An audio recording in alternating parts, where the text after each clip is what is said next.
Hello, everyone. Welcome to today's webinar, The Keys to Unlocking a Social, Customer-Centric Social Practice. I'm very excited today because we have some very smart people representing a couple amazing companies in the social space.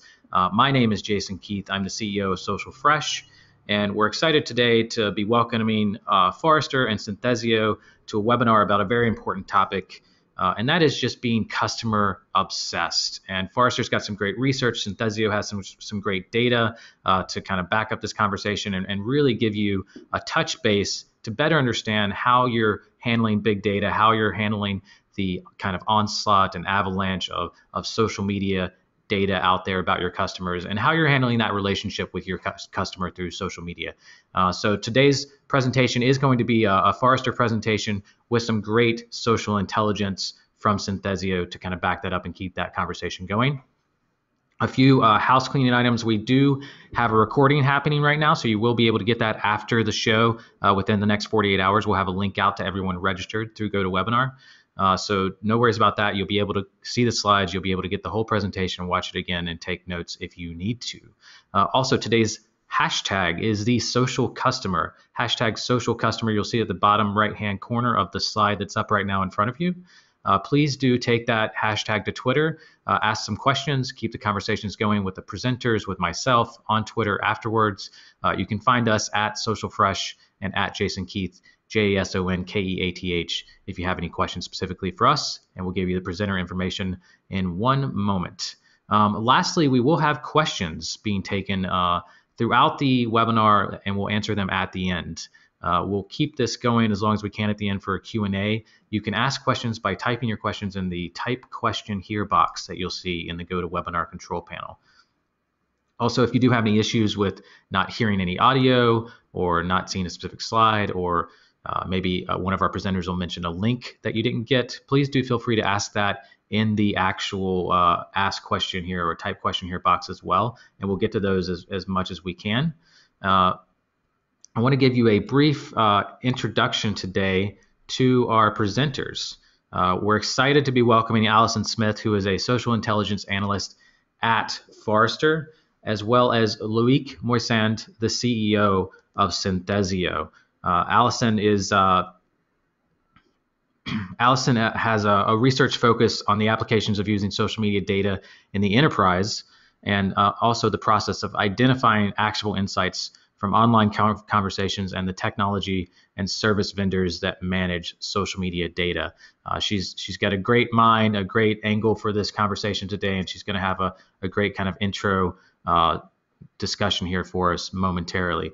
Loic is actually a former Social Fresh presenter. We had him at our Social Fresh conference in Orlando earlier this year. He gave a great talk, very popular, very funny. So we're very excited to welcome him today. He is actually the co-founder as well, in addition to the CEO of Synthesio. And he really founded Synthesio with the original idea of harnessing social media big data. You'll hear that trend today a lot: data, big data, and monitoring these social conversations and getting value out of the customer relationship. Loic is responsible for the overall company operations of Synthesio and the strategic direction. Now, I want to give you just a little bit more information about Social Fresh and Forrester and Synthesio before we kick things off this morning. Social Fresh, for those of you who don't know, I know a lot of you signed up today through our website and through our email, is a social media conference. We're focused for marketers. We put on a very intimate event twice a year, and we just bring in very practical and useful presenters like Loic that can really share the nitty-gritty front lines social marketing insights that you need to get your job done better. So if you want more information about Social Fresh, please join us at socialfresh.com or get more information about our 2015 events coming up later this year. We'll be announcing more about that on socialfreshconference.com. And you can always find us on Twitter at socialfresh. Now, if you haven't heard of Forrester, I highly encourage you to check them out. They're definitely not just one of the best research companies out there, but when it comes to social media specifically, they've really put a lot of attention towards social media, to social listening, to the things that matter to big companies when it comes to making social media work for your business. It's an independent technology and market research company, and they provide advice simply on the potential impact of technology to their clients and to the public.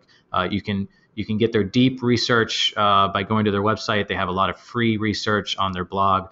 Definitely check that out. And I highly suggest, if you're interested in social marketing, pay attention more to the Forrester blog. It's great information.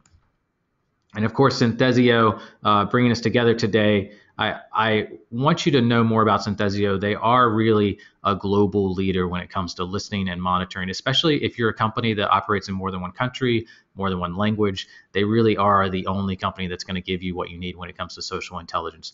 They were recently, earlier this year, named the leader in the Forrester Wave Enterprise Listening Platform report, which is a huge deal. It means Forrester really believes that they are kind of the best at what they do.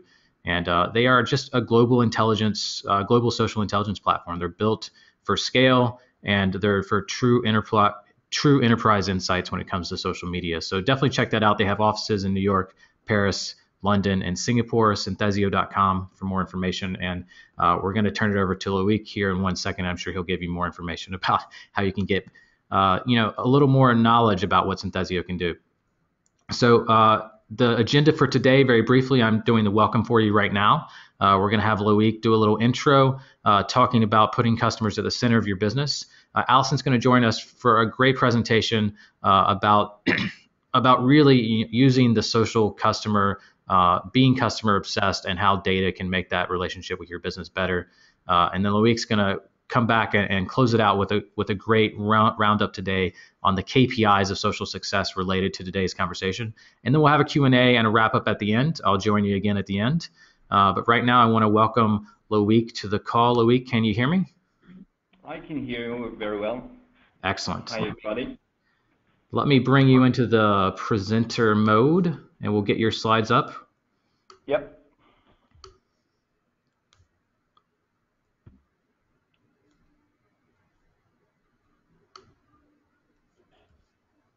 So you should be able to see my screen now. Everything. There you go. Excellent. Great. Well, thanks for having me, Jason. Thanks for organizing this webinar. I think it's a very exciting topic and a very wide topic as well that we are trying to cover this morning. I think it has been the #1 topic of interest of big CEOs of very large organizations in the past, probably in the past 5 years. It all started with Steve Jobs, of course, a few years ago, when he said that he really wanted to put the customer at the core of its business, trying to build a totally new customer experience to truly build satisfaction. And many other CEOs followed. I think Steve Jobs was clearly a very strong innovator on that perspective. But then, if you listen to Jeff Bezos, the CEO of Amazon, he will say very similar things. I like this quote actually, saying that we see our customers as invited guests to a party, and we are the hosts.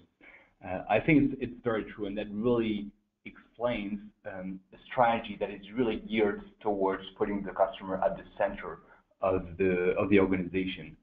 More recently, Marissa Mayer, when she was appointed CEO of Yahoo, also decided to focus all the strategy on the customer, on the user.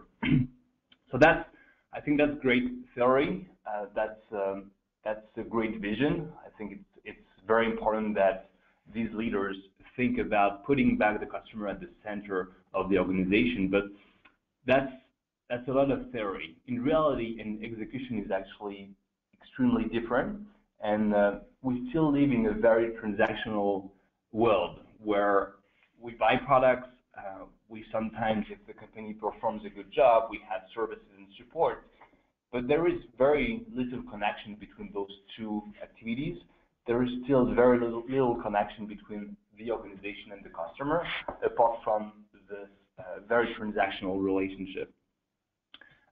When you were listening to people in the marketing teams, in the digital teams, PR, customer support, and when they hear that they have to put the customer at the center of the organization, the first feedback is, yes, of course, but how do we do it? Look at our structure. If we're talking about a big brand, they are all siloed. Marketing, sales, PR, product, R&D, customer support, they don't really work together. These organizations are so big that it's really hard to have them work together on this great vision. So I think the whole point of this vision that is delivered by so many CEOs today is all about breaking down the silos. But it's something that is extremely hard on paper. I can put that on a slide and tell you, yep, we can do it tomorrow. But it's extremely hard to execute. The good thing is, I really see social media as a lab to make all of that happen. And I don't think of any other channel that can enable us to perform that type of activities. If you think of social, well, the data is of course public. People are speaking directly online, and all business units are involved. When people are talking on Twitter, it can have an impact on PR. If we're talking about a blogger, an influencer, but it can have an impact on sales if somebody is looking to buy your product, or if somebody's unhappy, it will be a customer support question. So all business units are involved on social media, and we're breaking down the silos by default. It's not the brand that is breaking down the silos; it's the company, the users themselves. The important thing in all of that is that the experience is public. So I think it also really helped CEOs of large organizations to understand that they had to invest in this new channel. So now, how do we do it? And I think having Allison with us today will really help us understand what is the path that you have to follow as a brand, or if you're an agency, how can you help your customer become more social intelligent? And I'm seeing, and I will come back to that at the very end of the presentation, I'm seeing a very common maturity curve that happens with pretty much every brand, where there's always a number of expectations that are related to social media. People get excited about running a campaign, they get excited about running influencer programs, but a lot of times they don't really know how to measure success. And a lot of the budget get squeezed just because of that, just because CMOs and CEOs don't really understand the value of what they are building on social. And I think it's a good transition to what Allison is going to talk about in a moment. It's how do you make this happen? How do you perform? How do you implement a social intelligence program that will truly deliver value? So, Allison, I have your slide on, and yeah, if Jason, you could pass the control to Allison, would be great. Great. Thank you so much, Loic. Can I get confirmation from someone that you can see my presentation, please? Doing great, Allison. Great. Thank you so much. So I want to talk about, before we get into the nitty-gritty and the particulars of social, something that has been the backbone of Forrester's research lately. And it ties in so nicely with the quotations that Loic was sharing from Yahoo, Amazon, and Apple. It's about customer centricity. We are calling it the age of the customer. And you can see on the slide here, we've moved from the age of manufacturing to distribution to information. In all of those different ages of business, there was something that could make you beat your competition. And it used to be that you made the best widget, or that you got it there the fastest, or that you controlled the information. But today, the only way to have a competitive edge over your competition is to have the best relationship with a customer. No one can replicate the relationship that you have with your customers. There we go. So in the context of this, social media is important because, yes, I use social to post pictures of pies that I made or snapshots from vacations that I took. But in the center here, I also use social to pick where I'm going to eat Mexican food for dinner. And I want to point out on the right-hand side of the slide here, too, that even search is social now. If you search mega brand McDonald's, the second thing that comes up is Google reviews, which are technically social content. social matters externally in the face of the changing customer journey. Social media matters to your customers. Having an experience, a customer service type of experience, is just one small slice of what occurs in a relationship that you have with a customer. But as you can see on this chart, so much of this is happening in the social media space. A community forum is social, a Facebook page is social, company websites often have reviews which would count as social data. You can tweet and get in touch with a company via social. Consumers really like having access to a company in social channels. And social marketing matters internally at your company as well within the customer lifecycle. You start on the upper left here with discover, move to explore, buy, and engage. Most of these processes that occur within the life cycle and hopefully the enrichment of a customer relationship that you have, with the exception of buy, because typically consumers aren't buying products or services on social tools at this time. Most of these processes happen or could happen on social media channels. So if all of this is occurring on social, it stands to reason that social insight can fuel your customer relationships. At Forrester, we do a giant survey of consumers, and we do a segmentation that describes the degree to which consumers want to have social interactions with your company. There are, of course, social skippers who spurn a social interaction. They don't want to have a relationship with any company on social. But there are also social stars who demand social interactions with your company, and they won't do business with you if you don't meet them in the channel that they prefer, which is social media. So it's a little daunting. It feels like there's a lot at stake. If the only thing that will keep your company alive and competitive is the relationship that you have with a customer, and your customers demand that that relationship occur at least partially in social media channels, there's a lot at stake. But you can advance your approach to social intelligence. And I encourage you to think deliberately about how advanced you are today. On this slide is the maturity model that we use at Forrester to describe how complex and how evolved social listening practices are, all the way from monitoring, really sitting back and being a passive observer of social data and social interactions, all the way up to integrating, which would be knowing that this Allison Smith on Twitter is this Allison Smith in our database, and really using social data and social insights to answer a variety of business questions that anyone in your organization has about the customer. Most marketers are still basic at best. We've been really involved in listening to social intelligence for under 10 years, and a lot of companies have had social practices and headcount devoted to this, and they use different platforms, but still most of them fall within this monitoring and inspire, validate categories. This data comes from another webinar that I did where I asked the audience to vote on where they thought that they were. I'm going to describe each of these phases, so keep in mind what you have going on at your company and where you may be. In the monitoring phase, marketers are observers. They want to know what's out there in social. These are the people who certainly know that social media is something that a lot of consumers use to make decisions, and they just need to know what's going on.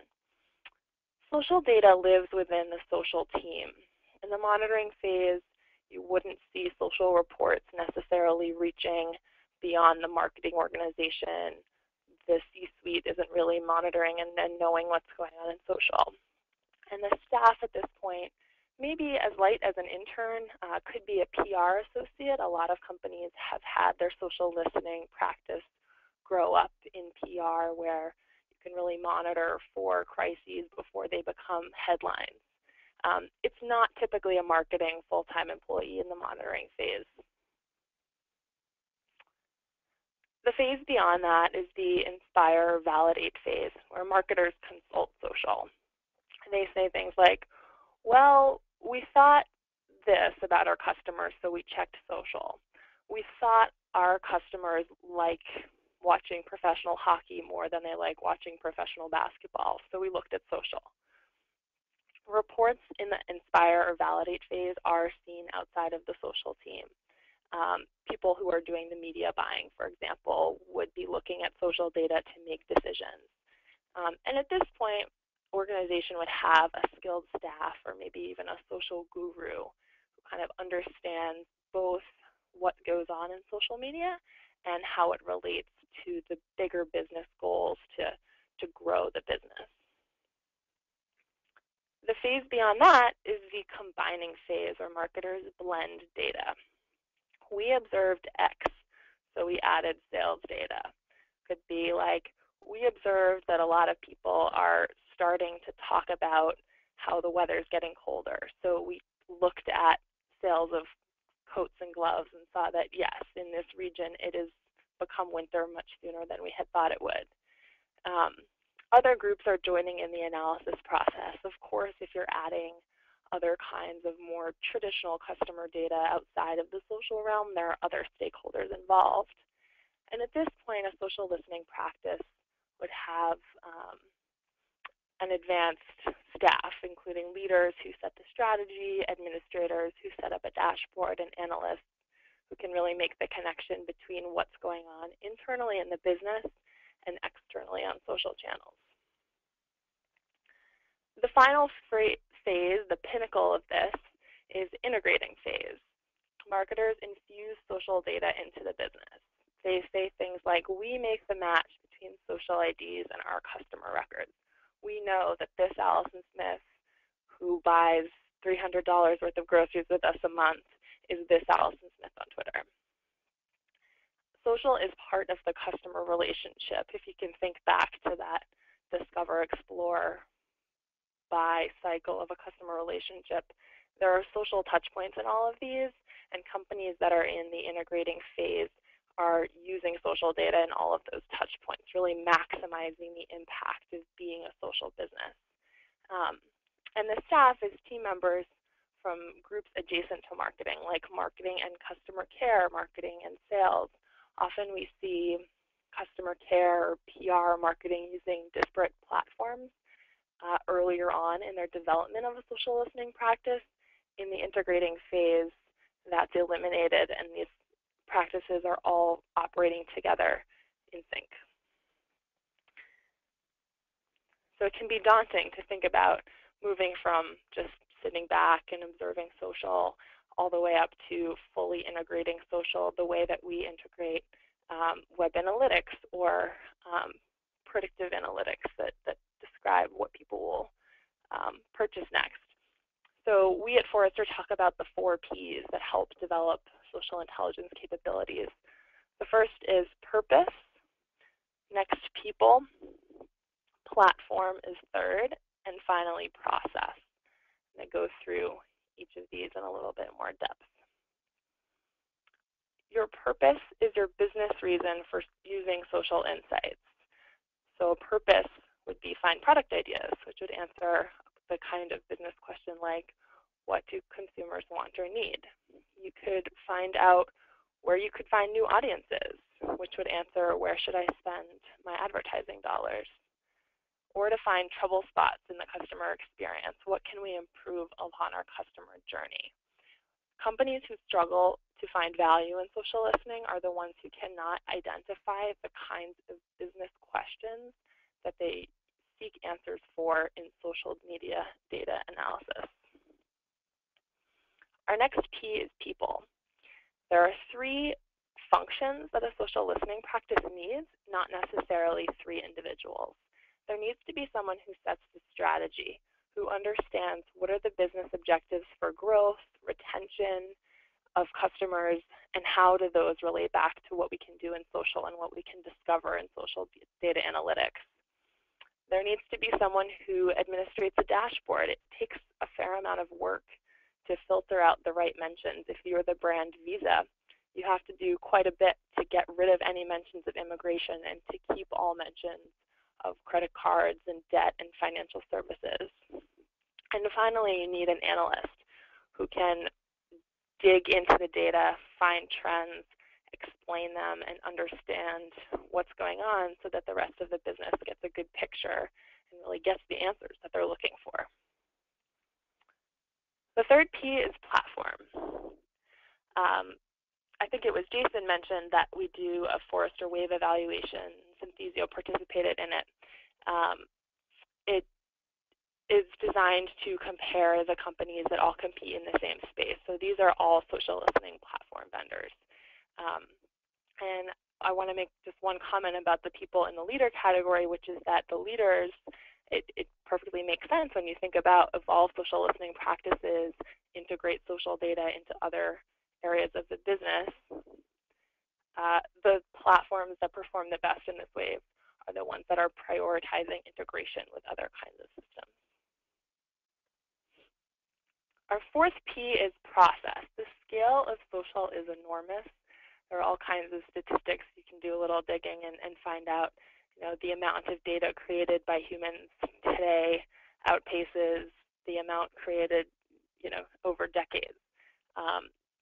So to deal with that, a company needs to prepare for the good and the bad.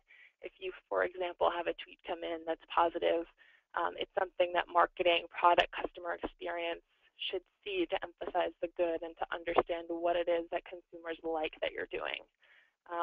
But then if you had something that was negative, it may need to be passed over to social customer care for resolution, or perhaps even to legal and compliance team. Not for every industry would you have that happen too often, but certainly for pharmaceutical or financial services, the more heavily regulated industries need to prepare for that kind of thing to happen. So these are just some summary comments. Start passively monitoring. Determine the people involved. Who is it at the organization who can take this on and understand social and how it can be really positive impact on the business. Start small. Pick a single product, brand, or campaign. We all know that social is huge. Enterprise companies have dozens or hundreds of things going on at once. You don't need to monitor everything at once. Observe internal discussions, or individual rather. What are people talking about? Are they talking about your category? Are they talking about the industry? Are they talking about things in the way that you think that they would? Look at the change in discussion over time. When you're just starting out in social, it's important to really get a good baseline of what goes on. And I often get questions about, well, we have 10,000 mentions a month. Is that good?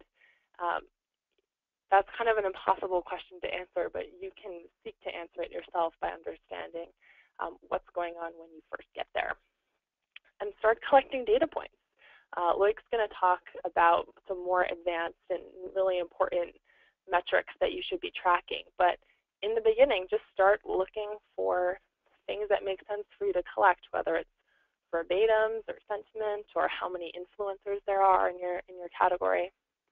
And report changes on a scheduled basis. It's important to start out in this practice by being rigorous.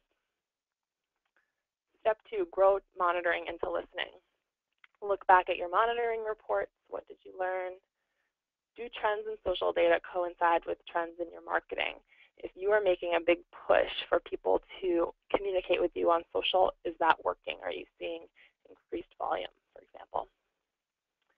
Prove the value of the information you collected by tying it to a business purpose. It's okay at first if your business purpose is a little foggy, but once you know the way that people talk about your brand or your category in social, you really need to narrow it down to what are the things that I want to accomplish with listening.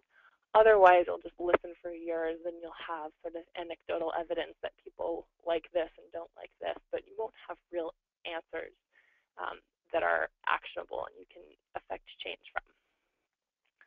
Use social media to validate something you learned through traditional channels.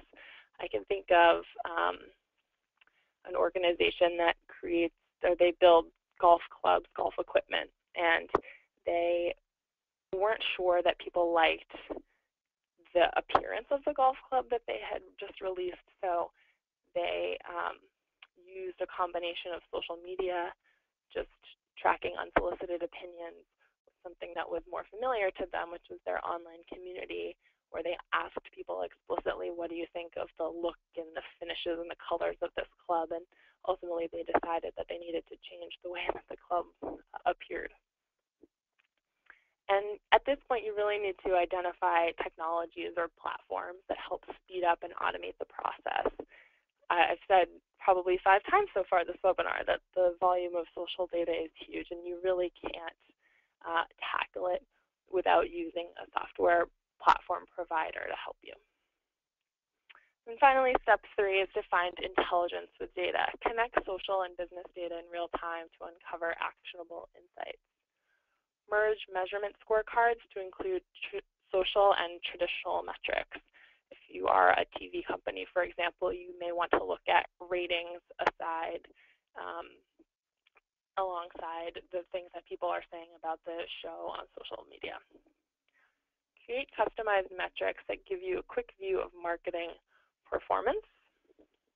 Refine data collection and analysis by creating a scalable business process. This is planning for the inevitable great or negative tweet or mention or review.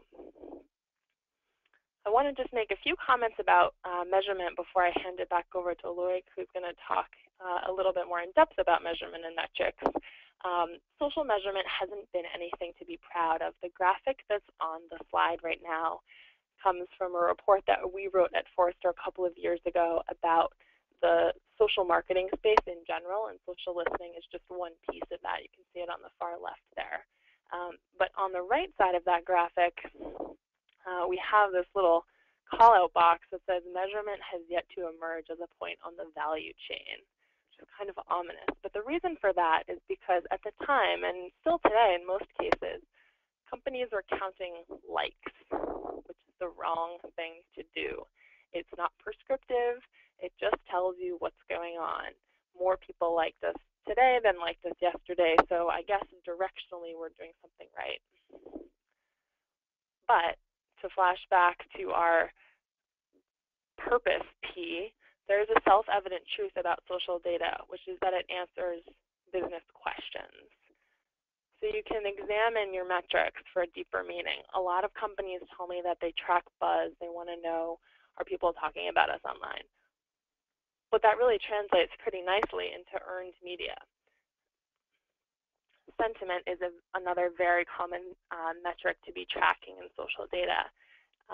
And it can translate roughly to NPS to understand, do people overall like us or dislike us? Are people going to promote our brand in social channels and offline as well? And then finally, reach. If you are a company that has the luxury of having your purchase process happen nearby to the digital exploration that people do and the research that they do before making a purchase, often in a social channel, you can tie that pretty neatly to conversion. So that wraps up my portion. I'm going to rejoin you at the end for some questions, but now I want to pass it back over to Loic, who's going to talk about metrics.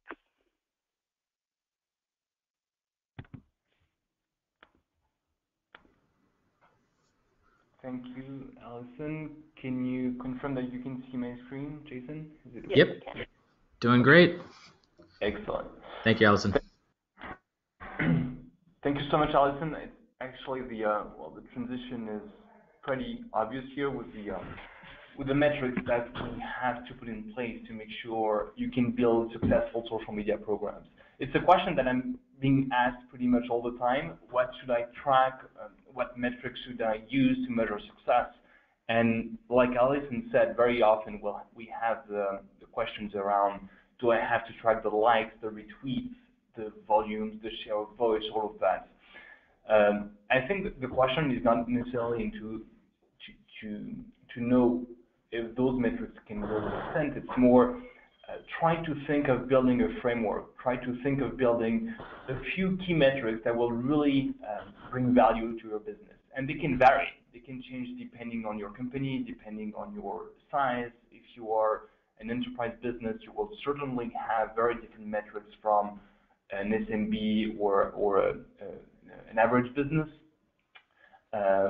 You will have very certainly strategic metrics and tactical metrics. Measuring the volume of data, volume of conversations that you have on social is actually something that can make sense from a tactical perspective. If you're running a campaign, you want to know how many people actually got engaged.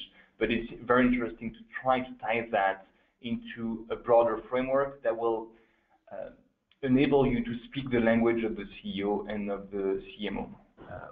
I think it's really important to make this program successful, to try to really speak a business language and not only a social media language. And trying to tie the two worlds, it's not something that is easy, but it's something that has to be done. Satisfaction, we mentioned satisfaction. We have a score that we call the social reputation score, which measures the NPS, basically. Are people happy or not happy online? Would they recommend your product? It's a very simple question, but everybody needs to have this one answered. You will see that if you're able to answer the question about satisfaction, it will be fairly easy to tie social data to other types of data, of consumer data points, because satisfaction, you can find that everywhere. In customer support, you can find satisfaction in surveys. You can measure that at pretty much everywhere. Activation is also something that is actually extremely important. That's what Allison mentioned, conversion. I call that activation. It's pretty much just the same thing. You have a number of people who have shown interest in your product, a number of people who saw your campaign, who saw your YouTube commercial. But how many of them did actually get engaged? How many of them did respond? How many of them did go to your website to either buy your product, subscribe to a webinar, did subscribe to a newsletter? You need to have that connection. Acquisition is a very important one. When you are in social, you want to grow the size of your community. You want to grow the number of people who are actually excited and interested about your product. So you need to have a clear understanding of the size of that and compare that with your competitors. Awareness is the reach. That's very comparable to the TV audience that you have when you run a commercial. You want to know how many eyeballs did see your commercial. And then there are many others. Purchase intent can make sense, not for all industries, makes sense for a number of them, but not for all of them. Amplification also, evaluation. So there are a number of other metrics that you can build. But the most important thing, I believe, is to define a framework. So pick the 2, 3, 4 key metrics that will make sense and that will be used to report success for everything. Your campaigns, your brand health strategy, your competitors, monitoring, all of that. If you have data that is totally structured, it will be fairly simple to distribute it, to share it with a broader team in your company. If you know how to identify dissatisfaction, you will know fairly quickly how to send that to customer support. If you know how to identify purchase intent, you will know how to send that to sales. So it's really important. If you have a good framework, you will be able to route the right data to the right people. Ultimately, I think, like Allison said, you want to build what I call the brand health programs, integrating all the data points, web analytics, surveys, CRM, call centers, point of sales, you name it. If you have a good framework, you can put all of that into a business intelligence dashboard that will enable you to track brand health across all of the different channels. I would like to give you an example. Nissan has been a customer for years. They actually use one KPI. It's pretty interesting. They have a number of tactical KPIs, but they use one strategy KPI all the time. That is the SRS, so the satisfaction index that we have. And they track that. It measures satisfaction from 0 to 100, and they have that for all of their brands. They even had their agencies being incentivized on that. So when they run a campaign, and if the goal of the campaign is to grow satisfaction, they will have bonuses of people in their teams that will be tied to this metric. I'm not saying that everybody should base its strategy only on satisfaction, but I like the idea of having just a few metrics to measure success. Keep it simple. Don't go for too many metrics, nobody will understand, and you will probably get your budget cut very quickly. To give you another example of campaigns, Allison mentioned previously the ability to start building predictive analytics. I think it's a very interesting topic, and something that we should work much more, or our brands should really work on that much more. If you look at your campaign, you should be able to identify fairly quickly which one failed, which one really worked, by defining a pattern. Every campaign has a pattern. You will find what's your volume of buzz before, what's your satisfaction of on your products before the campaign, or what's the awareness of your brand before the campaign, and what is that awareness after the campaign. And the goal is to have see growth before and after. That's fairly simple on paper. The thing is, if you have enough data, if you run enough campaigns, you will be able to map that into a very simple framework again. If you tie your success, so how did I manage to grow my awareness, my satisfaction score with my campaign, and if you tie that to budget, the budget you spend for that campaign, you will have a very clear understanding of success. You will know very quickly which campaigns were not very expensive and had a massive impact on your reputation or on your awareness, on your acquisition. On the other hand, you will know fairly quickly as well, if you spending $10 million on a YouTube campaign that brought just a few comments and a few views with very little impact on your key metrics, your key business metrics, well, it's probably something that you should not do again. So by building that, you will be able to start building predictive analytics and better plan and better execute. At the end of the day, if I go back to the maturity curve model, and I think Allison presented 4 very clear steps. If you have to dig deeper, you will see that within those 4 steps, you will find many other sub-steps, I would say. So I can leave that as a chart that can be used for Q&A. I think we have some time for questions. But the important thing here is you will see fairly quickly how social media matures within an organization. Everybody starts with crisis. They are buying social data. They are listening to social data to prevent bad buzz. Then they get excited. They monitor insights. They measure campaigns, and then they face the so what question. What do I do with it? I'm having reports every month telling me that people are happy or not happy on social, but what do I do with it? And that's when you start defining some truly business metrics that can really relate to what you do on other channels. And then you implement social across other departments in your organization. So I'm done with this presentation. Jason, I think we have some time for Q&A. Yes, we do. Yes, we do. I love that slide. There's a lot on there, but it's definitely powerful in this conversation. I think you touched on a lot of great points there, Loic. We have some great questions, Allison. If you're available as well, we'll just make sure you're unmuted. Have some great questions coming in. I'm going to jump right in so we can get to as many as possible. First question is, what are the kind of the most common mistakes that traditional businesses are making with these customer interactions? So for companies that are trying to go deeper in this direction into the being obsessed with the customer in social and in their data, what are some of the common pitfalls they're running into? I'll open that up to both of you, Allison and Loic.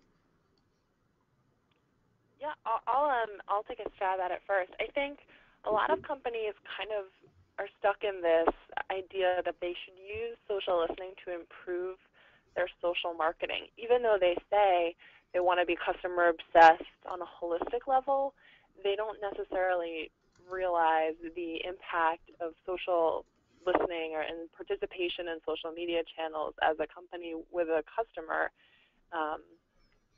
that it can have on the broader relationship in general. Social is one component of having a rich relationship with a customer, and just the way that in an interpersonal relationship, listening is an important part of fostering trust and longevity in a relationship, I think a lot of companies kind of too narrowly focus their attention on social listening for social marketing improvement. Yeah, so it's how Loic was talking about cross silos there for a second, making sure your data can flow to different departments and improve the company as a whole. Absolutely. Awesome. Loic, do you have anything to add to that? Common pitfalls for companies that are trying to dive into this customer-centric direction? Yep. Well, usually the problem comes from the organization itself and from the management. You will find a lot of leaders who will say, hey, social seems to be important. I will hire a social media person or a digital person to be in charge of that. But they don't really get it. They don't really understand what they have to go through. And I'm seeing a lot of social media leaders who are just struggling because they don't have the true backup from their managers. And I think the only way to get it is to have metrics that really speak to them. If you get back to your manager saying, hey, we ran a campaign and we had X million of people who saw it, that will speak to a marketer. That will actually make sense because they are using that exact same type of KPI with other channels like TV. Yeah, I think that's great. And Loic, I just want to reemphasize your point about using fewer KPIs and fewer success metrics. I think that's something that a lot of us can do better, a lot of companies can do better at, and really does help that relationship between the social marketer or the person trying to create change within the organization and the people that can actually change that budget or approve the budget for next year, is making sure it's a simple message you're sending back of success. Yeah, absolutely. Keep it simple is probably the most important thing you have to do when presenting results. Awesome. Okay, we have two questions here that are pretty similar. How are the current platforms able to derive useful information from the volume of numbers that they present to the end user? So I think this is a question both based on just the amount of data out there available to businesses, as well as the volume of data that platforms like Synthesio and others can produce from that data. So not only the 10,000 tweets that you're looking at, but the tons of different insights that Synthesio can offer. And then the similar question we have is, how do you find someone or train someone in your organization that can help you find useful information from so much data? So number one, how do you actually derive? It's kind of a similar direction, but just finding the people or discovering a methodology for just getting into the most important insights in the volume that people are seeing. Yeah, well, I can start. I think it's a very important question.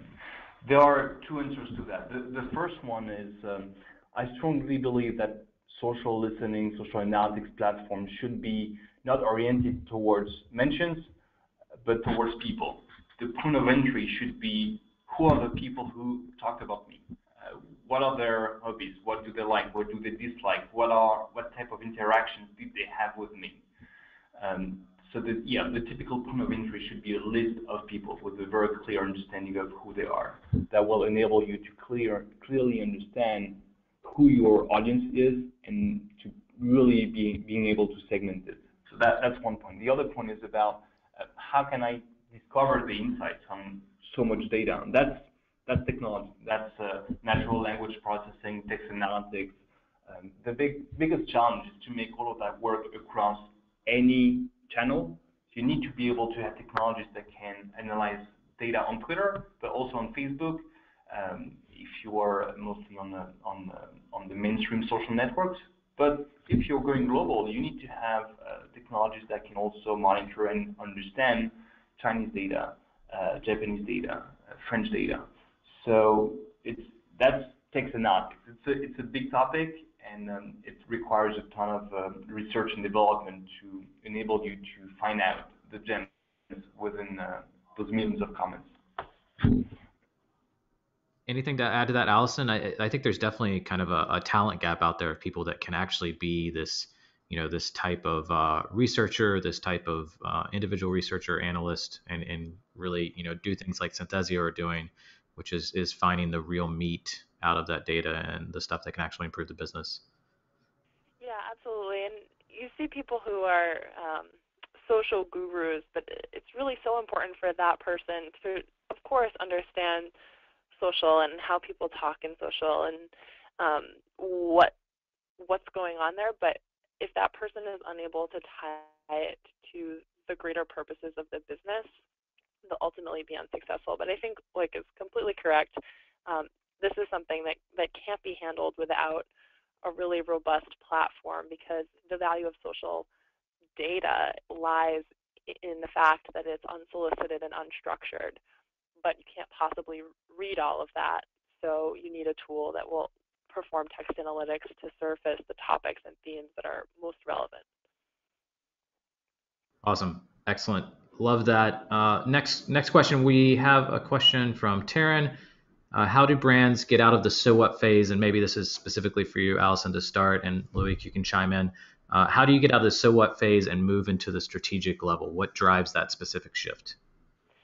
It's a tough question. I ask when I'm doing research interviews, I always ask people, is there something philosophically different about your company that makes it social and makes it beyond so what and really strategic? And the answer is often, well, leadership really gets it. So I think there is something to be said for having the right person at the helm of the company who envisions this customer-centric future and the role that social plays in it.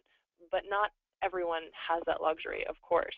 I think it comes back to starting kind of small and thinking about, do we have a particular brand or maybe a campaign that we can essentially pilot social listening strategy in and then prove the value of it and expand it to broader areas of what we're doing as a business. Loic, do you have any add-on to that specific point? Yeah, absolutely. I think it's something extremely frustrating. I'm personally convinced that social media is going to be the main, if not the only, channel of interaction between the brand and the customer in the next, 5 years. But leaders who have been in companies for 10 years, 15 years, 20 years don't necessarily get it. So I agree with you, Allison. It's usually a question of leadership. And it brings us back to this, to the whole point of this presentation, is keep it extremely simple. Build 1, 2, 3, 4 KPI stops and present them to the management, and they will understand it. One thing that unfortunately enables leaders to get it is a good old crisis. So sometimes it makes things move faster. Yeah. Yeah, that always moves things very fast. Yeah. So good and bad there. Okay, next question, just keep everything moving. We got someone that wants to know if, they're in a company that has a lot of different departments that touch social. How can their organization determine which specific departments in their country are kind of underperforming in the connection to the customer? So which departments are doing well at customer-centric and which ones are not? That's a very good question. I think it brings us back to the importance of understanding how to measure success for each single department, and it will differ. You can have agencies doing a great job at a campaign and customer support really not providing the right feedback to customers. So you need to, and again, that's a technical thing. You need to be able to segment the data that you have and segment the audience that is speaking about you online. So you know which data will belong to customer support and which data will belong to your campaign into marketing. And once you have that, you will be able to apply different metrics depending on the line of business that is responding online. Excellent. There's a kind of a follow-up question there, and this is, I think, both broad and also specific to the conversation today. How do you determine which KPIs are the most telling about the success of your social activities? And I think this could be customer-centric or otherwise, Loic. But do you have a few suggestions of what might be good for most companies to start out with for those few success metrics, those few KPIs that you were recommending people focus on? Yeah, a very simple one. If you use the NPS, Net Promoter Score, it's used by most of the large organizations in the US. just bring on an equivalent. We have the SRS or something else, but a metric that can help you measure customer satisfaction. That's extremely simple. Everybody understands customer satisfaction. To me, it's a good way to get started, and then you will go down to conversion, reach, and the other metrics. But I would start with that. Excellent, excellent. That's something we do at Social Fresh, and it's very, it's definitely awakening when you see the numbers of people that rate your business. For people that aren't familiar with NPS, Net Promoter Score, on a 1 to 10 scale, and realizing those 9 and 10 numbers are really the ones you want to focus on. And getting people up to that level can be difficult, but it's very telling for how you're doing. I think that's a great suggestion. All right, we have a question from Twitter. What's the best thing a would-be social customer pro can do to educate themselves on the topic and add value to their business? So kind of ongoing, if someone wants to really dive into this direction and take all the great information from Forrester and data from Synthesio and really focus on making sure their business is customer-centric and they have the social customer in mind, what's some ongoing training, education, resources they can look to? Allison or Loic? Yeah, I think the people on the webinar are doing it, staying in touch with the community in general. And from my perspective, I think at this point vendors are being much more innovative than practitioners and marketers. So staying on top of what it is that the providers of social listening platforms are focusing on. Just sort of anecdotally, I have been interested lately in how visual social networks have become. Like Facebook and Twitter, the images are much more prominent.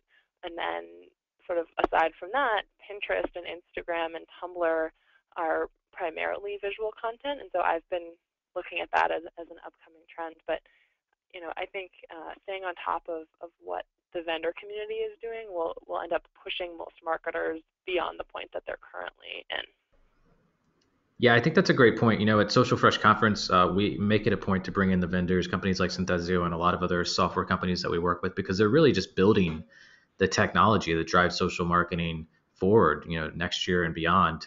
So I think that's a great point of looking at the Forrester blog, looking at Synthesio blog, reading the reports that come out from all these other very smart vendors. I think that's a great angle to kind of stay in touch with this type of stuff and continuing that research and education. Loic, any tips for keeping it going for people after today's webinar? Well, I think, like Allison said, this market is moving extremely fast. Innovation is absolutely crazy. I haven't seen that in any other markets before. It's absolutely unique. So keep in touch with the analysts. Forrester is a great source of data. Keep in touch with the vendors. Absolutely, they are the only ones that really can explain innovation, because we do that every single day, and it's moving extremely fast. Excellent. Well, Loic, thank you very much. Allison, thank you for joining us, and thank you to all of you on the line today that joined us for the webinar. Again, we will have a recording for you within 48 hours of the live webinar. If you want to keep asking questions to Synthesio, to Forrester, to Loic, to Allison, please do so with the social customer hashtag on Twitter. You can also find out more information at forrester.com or at synthesio.com, and you can reach us. My name is Jason Keath, CEO of Social Fresh, at socialfresh.com. Again, thank you all for joining us today, and stay in touch. Look for our emails, and we'll see you at the next one. Thank you, Jason. Thank you. Thanks, guys.